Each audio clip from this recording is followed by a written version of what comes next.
Добрага ранку. Усім салют! Рады вітаць вас у нашым добраранку. Сёння, як і заўсёды, мы падрыхтавалі для вас шмат цікавага і карыснага. Ой, я сёння так спяшалася на наш ранішні эфір, што амаль што не спазнілася. А што цябе так усхвалявала, Кася? Чаму ты спяшалася? Уся справа ў тым, што я загледзелася на працу будаўнічага крана. І гэта так цікава. Вось вы назіралі калі-небудзь за яго працай? Ну, толькі здалёк і не надта уважліва.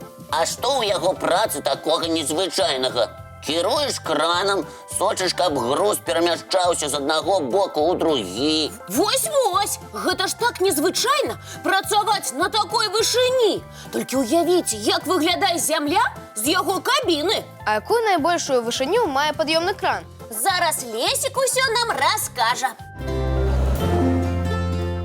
Сярэдняя вышыня будаўнічых кранаў каля 100 метраў. Гэта як 30-павярховы будынак. Але ў сучасным свеце існуюць краны і вышынёй каля 200 метраў. Гэта нават складана ўявіць. Як жа кранаўшчыкі ўзбіраюцца на такую вышыню? Здаецца, што для гэтага павінен існаваць спецыяльны пад'ёмны механізм. А вось і не. Ніякіх ліфтаў будаўнічыя краны не маюць. Таму кранаўшчыкам неабходна кожны дзень самастойна падымацца ў кабіну. Ой, і колькі ж часу займае такі пад'ём? Каля 15-20 хвілін. Па стромкай лесвіцы? Усё так. Гэта ж якая фізічная сіла неабходна? Самае, што ні на ёсць. Адна з галоўных умоў для працы кранаўшчыком – гэта добрая фізічная падрыхтоўка. А якімі яшчэ якасцямі неабходна валодаць, каб атрымаць прафесію кранаўшчыка? Па-першае, не баяцца вышыні. А па-другое, мець добрую ўвагу і зрок. Цікава, а ці ёсць сярод кранаўшчыкоў жанчыны? Здаецца, што няма. Надта складана выглядае гэтая праца. А вось і не, Кася. 3 з 10 працаўнікоў будаўнічага крана – жанчыны. Відаць, гэта надта смелыя жанчыны. А цікава, а як працуе кран, калі дрэннае надвор'е? Добрае пытанне, Глеб. У гэтым выпадку працаваць нельга. Таксама, калі на двары моцны туман ці вецер, бо такія ўмовы з'яўляюцца небяспечнымі. А вось мне цікава, як краны збіраюцца і, галоўнае, не падаюць. Каб кран добра працаваў, спачатку неабходна яго ўмацаваць. Гэта, напэўна, складана. Ён жа такі вялікі. Усё так. Таму спачатку робяць спецыяльную пляцоўку, на якую устанаўліваюць сам кран. Потым з дапамогай іншага крана збіраюць невялічкую частку, якая складаецца з некалькіх адсекаў, кабіны кранаўшчыка і стралы. Якой яшчэ стралы? Страла – гэта частка крана, якая пераносіць груз з аднаго месца ў другое. Правільна, Глеб. Менавіта гэта тая частка, якая круціцца з боку ў бок.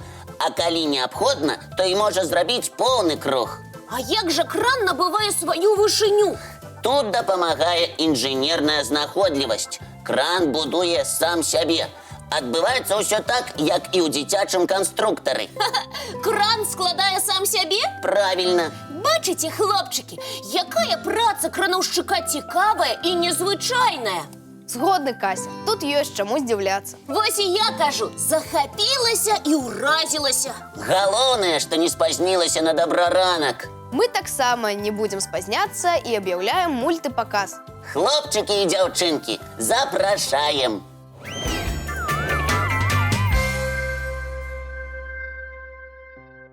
Хлопчыкі, я вось пра што падумала. Зараз у нас ужо сярэдзіна сакавіка, так?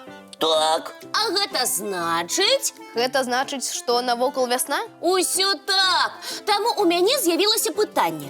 А калі пералётныя птушкі вяртаюцца дадому? Асабліва цікава даведацца пра нашага прыгажуна Бусла. Прапаную даведацца. З'явіліся буслы на нашай планеце мільён гадоў таму. Лічыцца, што гэтыя птушкі адны з самых старажытных і жывуць яны амаль што на ўсёй тэрыторыі зямлі. Беларускага бусла лёгка пазнаць па яго афарбоўцы. Апярэнне ў яго белае, толькі крылы чорныя. Таксама ў гэтай птушкі доўгія ногі, шыя і дзюба. Вяртаюцца буслы з выраю напрыканцы сакавіка ці ў пачатку красавіка. і адразу пачынаюць будаваць гнёзды, каб потым вывесці птушанят. Жыць буслы любяць у сельскай мясцовасці, бліз вадаёмаў, палёў і лясоў, каб заўсёды мець доступ да ежы. Свае гнёзды буслы будуюць на вялікіх дрэвах, дахах дамоў ці на электраслупах. Пазнаць бусла можна па клёкаце. Менавіта так птушкі размаўляюць паміж сабой. А яшчэ для зносін яны выкарыстоўваюць спецыяльныя рухі. Напрыклад, танцуюць, робяць паклоны і прыгожа закідваюць галовы. Яйкі буслы выседжваюць па чарзе. Птушаняткі з'яўляюцца праз некалькі тыдняў. Бацькі даглядаюць сваіх дзетак і прыносяць ім ежу каля 2 месяцаў, пакуль тыя не навучацца самастойна лятаць. Жывуць буслы парамі. Свае сем'і ствараюць адзін раз і на ўсё жыццё. Таму гэтыя птушкі лічацца самымі вернымі. Буслы вельмі вынослівыя і дужыя. Падчас палёту ў вырай яны могуць пераадолець вялізныя адлегласці ў некалькі тысяч кіламетраў. Харчуюцца буслы насякомымі, жабкамі, рыбай. Яшчэ адной асаблівасцю буслоў з'яўляецца іх добры слых і зрок, дзякуючы чаму яны могуць добра арыентавацца на мясцовасці і пазнаваць адзін аднаго на вялікіх адлегласцях. У нашай краіне буслы лічацца сімваламі шчасця, дабрабыту і поспехаў. Таму часта іх выяву можна ўбачыць на паштовых марках і гербах гарадоў. Напрыклад, герб беларускага горада Століна ўпрыгожвае выяву бусла. А яшчэ буслы часта сустракаюцца ў народных казках і легендах, сучасных пісьменных творах і песнях. Якія ж цікавыя нашы буслы. І галоўнае, заўсёды вяртаюцца дадому. І хутка мы зможам пабачыць іх у нашым блакітным прасторы. А пакуль я прапаную зрабіць мультипаузу і паглядзець працяг мультфільма.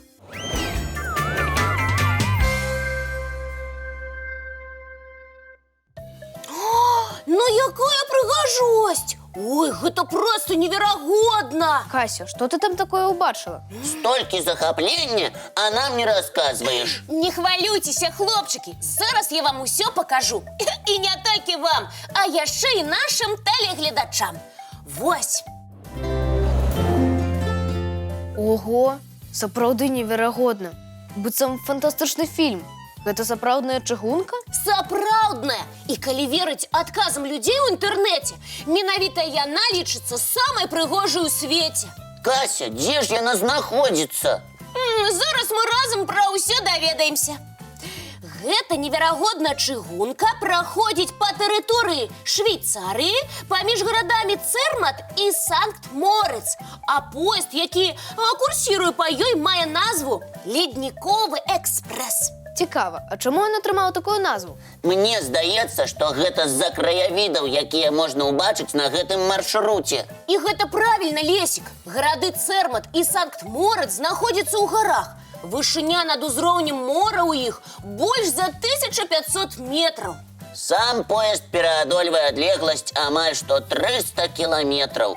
І на шляху поезда сустракаецца 91 тунэль і 291 мост. Відаць, каб пабудаваць такую чыгунку, патрабавалася шмат сіл і тэхнічных сродкаў. Так-так! Асаблівасцю такіх чыгунак з'яўляюцца спецыяльныя рэйкі.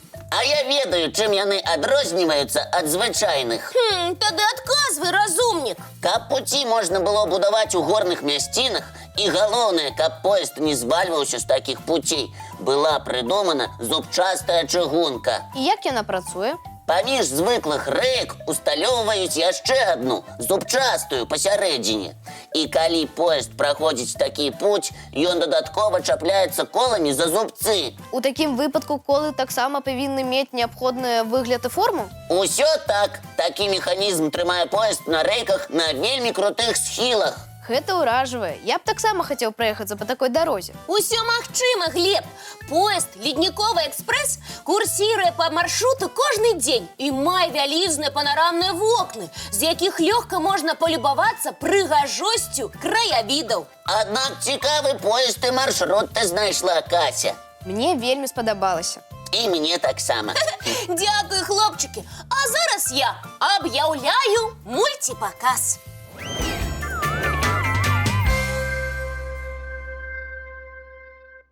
Сябры, які цудоўны ранак у нас сёння атрымаўся. Аднак надышоў час развітвацца. Хлопчики і дзяўчынкі, жадаем вам добрага настрою і цікавых гісторый. Ну, а мы, як заўсёды, сустрэнемся з вамі зранку У нашым добраранку! Ха-ха!